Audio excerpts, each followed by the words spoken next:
ବର୍ତ୍ତମାନ ସେ ବାୟୁର ଚଳନରେ ଚେଞ୍ଜେସ୍ ଆସିବ, ପରିବର୍ତ୍ତନ ଆସିବ। ଆଜି ପରେ ପରେ ଯୋଉ ଉତ୍ତର ପଶ୍ଚିମ ଯୋଉ ବାୟୁ ଆସୁଥିଲା ବର୍ତ୍ତମାନ ନେକ୍ସଟ 24 ଘଣ୍ଟା ଚାଲିଗଲେ ସେ ବାୟୁ ବର୍ତ୍ତମାନ କମିଯିବ। ବର୍ତ୍ତମାନ ବାୟୁର ଯୋଉ ଚଳନଟା ହବ 9 ତାରିଖ ପରେ ପରେ ସେଇଟା ଆମର ମରୁଭୂମିରୁ ଚଳନଟା ହବ। ତେଣୁ ମରୁଭୂମିରୁ ଚଳନ ହେଲେ ତାତି ଆଉ ଶୁଷ୍କ ବାୟୁ ଆସିବ। ସାର୍ ଆପଣଙ୍କୁ ନ୍ୟୁଜ ରୁମ୍ କୁ ସ୍ୱାଗତ କରୁଛି। ସାର୍ ବର୍ତ୍ତମାନ ସମୟରେ ପାଗକୁ ନେଇ କ'ଣ କହିବେ? କାରଣ ବର୍ତ୍ତମାନ ସମୟରେ ଯଦି ଆମେ ଦେଖିବା ଗରମ ଅନୁଭୂତ ହେଲାଣି। ସକାଳୁ ସକାଳୁ ଯଦିଓ ହାଲକା ଭାବେ ଆଂଶିକ ମାତ୍ରାରେ କିଛିଟା ଥଣ୍ଡା ଆଶ୍ୱସ୍ତି ମିଳୁଛି, କିନ୍ତୁ କେଉଁଠି ନା କେଉଁଠି ଯେତେବେଳେ ଦିନ ଗଡୁଛି ତାପମାତ୍ରା ବୃଦ୍ଧି ପାଉଛି। ତ ଆଜିର ଅପଡେଟ କ'ଣ ରହିବ ସାର୍? ନମସ୍କାର। ବର୍ତ୍ତମାନ ଆମର ଯୋଉ ପଶ୍ଚିମ ଝଡ଼ ପ୍ରଭାବରେ ଆମେ କିଛିଟା ଥଣ୍ଡା, ପର୍ଟିକୁଲାରଲି ଆପଣ ଯଦି ରାତି ଆଉ ସକାଳ ଗୁଡା ଟିକେ ଆଂଶିକ ରୂପେ ଥଣ୍ଡା ରହୁଥିଲା, ଆଉ ଯୋଉ ସର୍ବୋଚ୍ଚ ତାପମାତ୍ରା ଟିକେ ନିୟନ୍ତ୍ରଣ ରହୁଥିଲା 31-32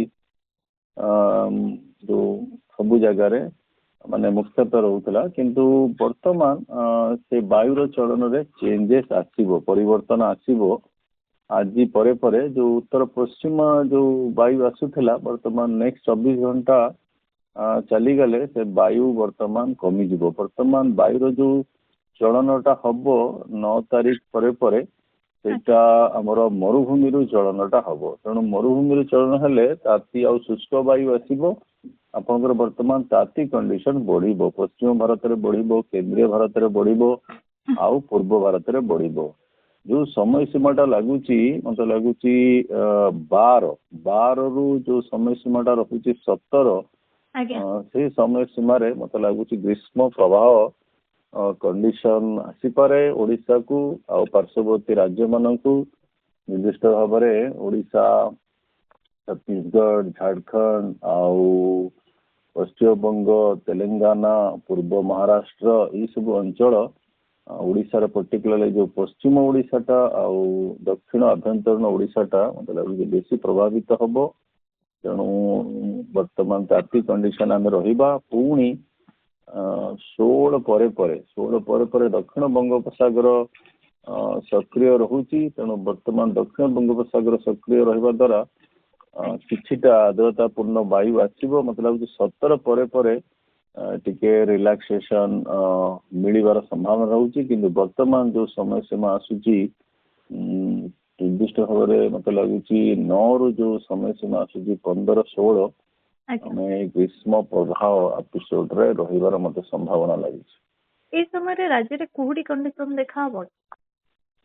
ନାଇଁ, ବର୍ତ୍ତମାନ ଆଉ କୁହୁଡି କଣ୍ଡିସନ ମତେ ଲାଗୁନି। କାରଣ ଯୋଉ ଥଣ୍ଡା ପରିବେଶ ଥିଲା ବର୍ତ୍ତମାନ ସେ ଥଣ୍ଡା ପରିବେଶ ଆଉ 24 ଘଣ୍ଟା ଚାଲିଗଲେ ଆଉ ସେ ଥଣ୍ଡା ପରିବେଶ ପଳେଇବ। ଆଉ ଆଂଶିକ ରୂପେ କୋଉଠି କ'ଣ ରହିଯାଇପାରେ, କିନ୍ତୁ ମୁଖ୍ୟତଃ ଆପଣ ବର୍ତ୍ତମାନ ତାତି କଣ୍ଡିସନ ରହିବ। ଆଉ ଦିନର ତାପମାତ୍ରା ବି ବଢିବ, ରାତି ତାପମାତ୍ରାଟା ବି ବଢିବ। ତେଣୁ ଟିକେ ଡିସକମ୍ଫର୍ଟ କରିକି ଆପଣଙ୍କୁ ରଖିବ ଯେପର୍ଯ୍ୟନ୍ତ ସେ ଆର୍ଦ୍ରତାପୂର୍ଣ୍ଣ ବାୟୁ 16-17 ପରେ ଯୋଉ ବାୟୁର ପ୍ରଭାବଟା ହବ ଆମର ଦକ୍ଷିଣ ଭାରତ ଅଞ୍ଚଳରୁ, ସେଇ ସମୟ ସୀମାରେ ଆଉ ଟିକେ ପଶ୍ଚିମା ଝଡର ବି ପ୍ରଭାବ ରହୁଛି 15-16 ପରେ ପରେ। ତେଣୁ ସେଇ ପ୍ରଭାବରେ ଟିକେ ଆଂଶିକ ରୂପେ ବାଦଲ ସୃଷ୍ଟି ହେଇପାରେ। ମତେ ବି ଲାଗୁଛି 17-18 ପରେ ପରେ। କିନ୍ତୁ ଯୋଉ ସମୟ ସୀମାଟା ବର୍ତ୍ତମାନ ଇମିଡିଏଟ ଆସୁଛି 9ରୁ 16-17 ତାତି କଣ୍ଡିସନ ହିଁ ରହିବାର ସମ୍ଭାବନା ରହୁଛି।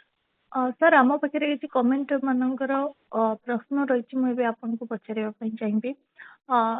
ଜଣେ ଦୀପକ ଅଛନ୍ତି, ସେ ଯିଏ କ୍ୱେଶ୍ଚିନ୍ କରିଛନ୍ତି, ବିଗତ ବର୍ଷ ଯଦି ଆମେ ଦେଖିବା ବଲାଙ୍ଗୀରର ଟିଟଲାଗଡ଼ ତତଲାଗଡ଼ ହିସାବରେ ଗଣାଯାଉଥିଲା, କିନ୍ତୁ ଏବେ ଆମ ରାଜଧାନୀ ଭୁବନେଶ୍ୱରରେ ବି ଭୟଙ୍କର ହେଲାଣି ଗରମ।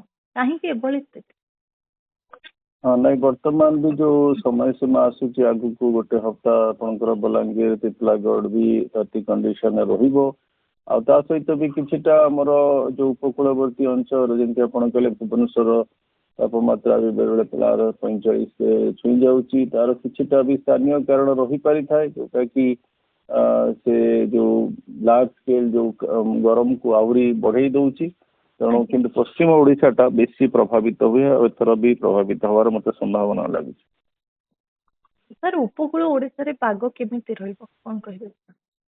ଉପକୂଳ ଓଡ଼ିଶାରେ ବର୍ତ୍ତମାନ ସାମାନ୍ୟ ଥଣ୍ଡା ଟିକେ ରାତି ଆଉ ସକାଳ ବେଳା ଥିଲା, କିନ୍ତୁ ବର୍ତ୍ତମାନ ଯୋଉ ପରିବେଶ ଚେଞ୍ଜେସ୍ ଆସିଯିବ, ବର୍ତ୍ତମାନ ଆପଣ ଆଂଶିକ ରୂପେ ଥଣ୍ଡା ଆଜି ଗୋଟେ ଦିନ ଟିକେ ଥଣ୍ଡା ରହିପାରେ, ମାନେ ରିଲେଟିଭଲି ଥଣ୍ଡା ରହିପାରେ, କିନ୍ତୁ ଆପଣଙ୍କ ଯୋଉ ସମୟ ସୀମାଟା 10 ପରେ ପରେ ଲାଗୁଛି, ଉପକୂଳ ହଉ, ଉତ୍ତର ଓଡ଼ିଶା ହଉ, ପଶ୍ଚିମ ଓଡ଼ିଶା ହଉ, ଦକ୍ଷିଣ ଓଡ଼ିଶା ହଉ, ସମସ୍ତ ଅଞ୍ଚଳ ତାତି କଣ୍ଡିସନ ରହିବ। ଉପକୂଳରେ ବି ଗୁଳୁଗୁଳି ସମସ୍ୟା ଲାଗୁଛି 12 ପରେ ପରେ ବଢିବ, କିନ୍ତୁ ଆପଣଙ୍କର ଶୁଖିଲା ପାଗ ରହିବ, ତେଣୁ ତାତି ବାତାବରଣ ରହିବ। ଆଜ୍ଞା ସାର୍। ସାର୍ ନେଗେଟିଭ ଆଇଓଟି ଏବଂ ପଜିଟିଭ ଆଇଓଟି ମଧ୍ୟରେ ଡିଫରେଣ୍ଟ କଣ ଦେଖୁଛନ୍ତି sir? Negative IOD positive IOD ଯେମିତି ଆମର ପ୍ରଶାନ୍ତ ମହାସାଗରରେ ଇଲିନୋ କଣ୍ଡିସନ ଆମେ ଦେଖୁ, ଇଲିନୋ ଆଉ ଲାନିନା, ତାର ଗୋଟେ ଇକ୍ୱିଭାଲେଣ୍ଟ ଫର୍ମ ଆମେ ଭାରତ ମହାସାଗରରେ ଦେଖିବାକୁ ମିଳେ। ବିଷୁବରେଖା ପାର୍ଶ୍ୱବର୍ତ୍ତୀ ଯୋଉ ଆରବ ସାଗର, ଯଦି ତାର ସମୁଦ୍ର ତାପମାତ୍ରା ଯୋଉ ତୁଳନାତ୍ମକ ଭାବରେ ଉର୍ଦ୍ଧ୍ୱରେ ରହେ, ଟିକେ ଅଧିକା ରହେ, ଆଉ ଇଣ୍ଡୋନେସିଆ ପାଖରେ ଯୋଉ ସମୁଦ୍ର ଅଛି ଯଦି ତାର ତାପମାତ୍ରା କମ ରହେ, ତେଣୁ ତା ଭିତରେ ଗୋଟେ ତାରତମ୍ୟ, ସେଟାକୁ ଆମେ କହୁ positive IOD, Indian ocean dipole. ଆଉ ଯଦି ଆପଣଙ୍କର ଇଣ୍ଡୋନେସିଆର ପାଣିଟା ଗରମ ରହେ ଆଉ ଆରବ ସାଗର ପାର୍ଶ୍ୱବର୍ତ୍ତୀ ବିଷୁବରେଖା ଅଞ୍ଚଳରେ ପାଣିଟା ଥଣ୍ଡା ରହେ, ତାକୁ ଆମେ କହୁ negative IOD phenomena. Positive IOD ଟା ରହିଲେ ଆମର ମନସୁନ ଟା ଭଲ ରହେ, ନେଗେଟିଭ ଆଇଓଡି ଟା ରହିଲେ ଟିକେ ସାଇକ୍ଲୋନ ଆଜି ସୃଷ୍ଟି ହୁଏ। ତେଣୁ ଏଇ ପରିବେଶଟା ଆମର ଭାରତ ମହାସାଗରରେ ହୁଏ, ଆଉ ଭାରତ ମହାସାଗର ଆମର ଭାରତ ଉପତ୍ୟକାକୁ ଟିକେ ପ୍ରଭାବିତ କରେ। ସାର୍ ଉଭୟ ପଶ୍ଚିମାଞ୍ଚଳ ଏବଂ କାଳବୈଶାଖୀର ବାଦଲ ମାନେ ତୀବ୍ର ଗତିଶୀଳ ହୋଇଥାନ୍ତି, କଣ ପାଇଁ? ଆପଣଙ୍କର ବାଦଲ ମାନେ ଗତିଶୀଳ ହେଲେ ହିଁ ଆପଣଙ୍କର ସେଇ ଟାଇପର ପ୍ରକ୍ରିୟା ସୃଷ୍ଟି ହେବ ଯୋଉଥିରେ ବର୍ଷାର ପ୍ରଭାବ ରହିପାରିବ। ତେଣୁ ବାଦଲ ମାନଙ୍କର ଯୋଉ ଆମର ଊର୍ଦ୍ଧ୍ୱଗାମୀ ହବା ଜରୁରୀ, କିନ୍ତୁ ଯୋଉ ଆପଣ ପଶ୍ଚିମ ଝଡ଼ଟା କହିଲେ, ପଶ୍ଚିମ ଝଡ଼ ଗୋଟେ ବହୁତ ବଡ ଅଞ୍ଚଳକୁ ଆଉ ବହୁତ ସମୟ ପାଇଁ ପ୍ରଭାବିତ କରିଥାଏ, କିନ୍ତୁ କାଳବୈଶାଖୀର ଗୋଟେ ଅଳ୍ପ ସମୟ ପାଇଁ ପ୍ରଭାବିତ କରିଥାଏ, ଆଉ ଗୋଟେ ନିର୍ଦ୍ଦିଷ୍ଟ ଅଞ୍ଚଳ ଯେମିତି ଆମର ପୂର୍ବ ଭାରତ, କିଛିଟା କେନ୍ଦ୍ରୀୟ ଭାରତକୁ ପ୍ରଭାବିତ କରିପାରିଥାଏ। କିନ୍ତୁ ପଶ୍ଚିମା ଝଡ଼ ବହୁତ ଭୂମଧ୍ୟ ସାଗରରୁ ଆସିଥାଏ, ମେରୁ ଅଞ୍ଚଳର ବାୟୁ ନେଇକି ଆସିଥାଏ, ଆଉ ମଧ୍ୟପ୍ରାଚ୍ୟ ଅଞ୍ଚଳ, ଉତ୍ତର ଭାରତ, କେନ୍ଦ୍ରୀୟ ଭାରତ, ଏମିତି ପୂର୍ବ ଭାରତକୁ ବି ପ୍ରଭାବିତ କରିଥାଏ। ଯେତେବେଳେ ବର୍ଷା ଛାଡିଯାଏ ସେତେବେଳେ ଆକାଶ ସାମାନ୍ୟ ଲାଲ ପଡିଯାଏ କିମ୍ବା ମେଘ ଖଣ୍ଡ ସବୁ ରଙ୍ଗ ବେରଙ୍ଗ ଦେଖାଯାଏ, ଏହାର କାରଣ କଣ? ଆମେ ବହୁତ ସମୟରେ ଯୋଉ ଇନ୍ଦ୍ରଧନୁ ଆମେ କହୁ, ରେନବୋ ବର୍ଷା ଛାଡିଗଲା ପରେ ଦେଖାଯାଇଥାଏ, ତାର ଅପ୍ଟିକାଲ ପ୍ରପର୍ଟି ରହେ, ଯୋଉ ଆମର ଆମେ କହୁଛେ ରିଫ୍ରାକ୍ସନ, ଡିସ୍ପର୍ସନ, ରିଫ୍ଲେକ୍ସନ, ସବୁ ସୂର୍ଯ୍ୟଙ୍କର କିରଣ ସେ ଡ୍ରପଲେଟରେ ବାଜି ବିଭିନ୍ନ ପ୍ରକାର ଯୋଉ ରଙ୍ଗ ଆପଣ କହୁଛନ୍ତି ସେ ସୃଷ୍ଟି କରିଥାଏ। ତେଣୁ ଏଇଟା ଗୋଟେ ଅପ୍ଟିକାଲ ଫେନୋମେନା। ବର୍ତ୍ତମାନ ସମୟରେ ଯୋଉ ଘୂର୍ଣ୍ଣିବଳୟ ବା ଲଘୁଚାପ କ୍ଷେତ୍ର ସୃଷ୍ଟି ହେଉଛି, ବାଦଲ ସଂଗଠନର ପ୍ରକ୍ରିୟା ଏବେ କାହିଁକି ତ୍ୱରାନ୍ୱିତ ହୋଇପାରୁନାହିଁ? ଏହା କଣ ଜଳବାୟୁ ପରିବର୍ତ୍ତନର କାରଣ କି ସାର୍? ଲଘୁଚାପ ଯେତେବେଳେ ଆପଣଙ୍କର ସୃଷ୍ଟି ହୁଏ, ସବୁ ଘୂର୍ଣ୍ଣିବଳୟ ଲଘୁଚାପ ହବନି, କି ସବୁ ଲଘୁଚାପ ଅବପାତ ହବନି, କି ସବୁ ଅବପାତ ଆମର ଗଭୀର ଅବପାତ କି ବାତ୍ୟା ହବନି। ତେଣୁ ଏଇଟା ନିର୍ଭର କରେ କୋଉ ପ୍ରକ୍ରିୟାରେ ଚାଲିଛି, କୋଉ ଜାଗାରେ ଚାଲିଛି, କୋଉ ସମୟରେ ଚାଲିଛି, ବାୟୁମଣ୍ଡଳର ପରିସ୍ଥିତି କେମିତି ଅଛି। ତେଣୁ ତାକୁ ନିର୍ଦ୍ଦିଷ୍ଟ ଭାବରେ କହିହେବନି ଯେ ଏବେ ଆମର ସଂଗଠନ ପ୍ରକ୍ରିୟାରେ ତ୍ୱରାନ୍ୱିତ ହଉନି, ସଂଗଠନ ବି ହଉଛି। ଆମର ଆର ବର୍ଷ ବି ଗୋଟେ ଦିଟା ଷ୍ଟ୍ରଙ୍ଗ ଲଘୁଚାପ କ୍ଷେତ୍ର ଆମେ ପାଇଥିଲୁ, ଆନ୍ଧ୍ରରେ ବହୁତ ବର୍ଷା କରିଥିଲା। ତେଣୁ ଏଇଟା କିଛି ଜେନେରିକ କହିହେବନି। ବର୍ତ୍ତମାନ ଆମେ ସ୍ଥାନ, କାଳ, ପରିବେଶ ଆଉ ପର୍ଟିକୁଲାର ନିର୍ଦ୍ଦିଷ୍ଟ ଭାବରେ ଯୋଉ କେସ୍ କି ଡେଟ୍ସ ଆପଣ ଦେଖୁଛନ୍ତି ତାକୁ ବିଶ୍ଳେଷଣ କରିବାକୁ ପଡ଼ିବ। ସାର୍ ଗୋଟେ କ୍ୱେଶ୍ଚିନ୍ ରହିଛି, ଯେମିତି କି 50 ଡିଗ୍ରୀ ଦିନର ତାପମାତ୍ରା ରେକର୍ଡ ହୋଇଥିଲା, ତାହା ପୁଣି ଯଦି କହିବା 2003 ମସିହା ଜୁନ 5 ତାରିଖ ଦିନ, ଆଉ ତାହା ପୁଣି ଟିଟଲାଗଡ଼ ଅଞ୍ଚଳରେ ଏତିକି 50.1 ଡିଗ୍ରୀ ରେକର୍ଡ କରାଯାଇଥିଲା। ଏ ବର୍ଷ ଆରମ୍ଭରୁ ଯେଭଳି ଭାବେ ଗୋଟେ ତାତି କଣ୍ଡିସନରେ ଆମେ ଗତି କରୁଛେ, ଲାଗୁଛି ଏସବୁ ରେକର୍ଡ ଭାଙ୍ଗିଯିବନି ତ ଚଳିତ ବର୍ଷ?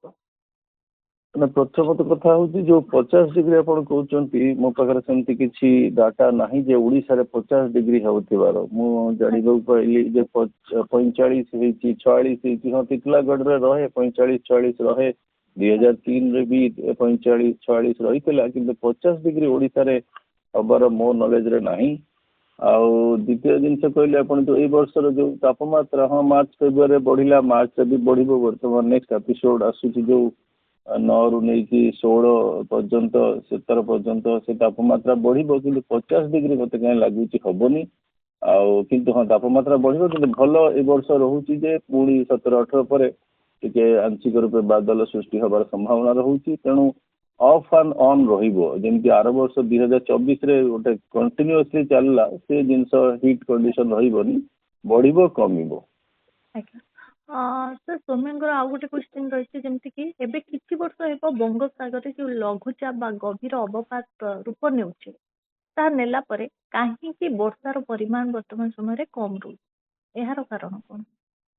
नहीं से जो क्वेश्चन पचार तार मुख्य कारण रोचे जे आपण ओडिशा रे रहउछन्ती तेणु आपण कहबे जे नहीं ओडिशा रे वर्षा यार वर्ष टिके बेसी हलानी कि आंध्र रे बहुत वर्षा देइतला आंध्र तेलंगाना रे फ्लड कंडीशन सृष्टि करतला सेटा स्थान काल विषय जेनेरिक कही हबनी किंतु ओवरऑल वर्तमान गोटे जिनस मोटामोटी स्पष्ट रहुची जे वर्षार जो मात्रा परिमाण विस्तृति रे तार परिवर्तन अच्छी अल्प समय अल्प जगह बहुत वर्षा रही जाउची आ तापरे वर्षा कमी जाउची आउ पश्चिम भारत रे जोटा मरुभूमि अंचल टिके वर्षार प्रभाव बढ़ुची आउ गांगेय उपत्यका पाखापाखि अंचल वर्षार प्रभाव कमुची किछि वर्ष हला किंतु वर्षा रहुची आ बहुत वर्षा भी बेले रहुची।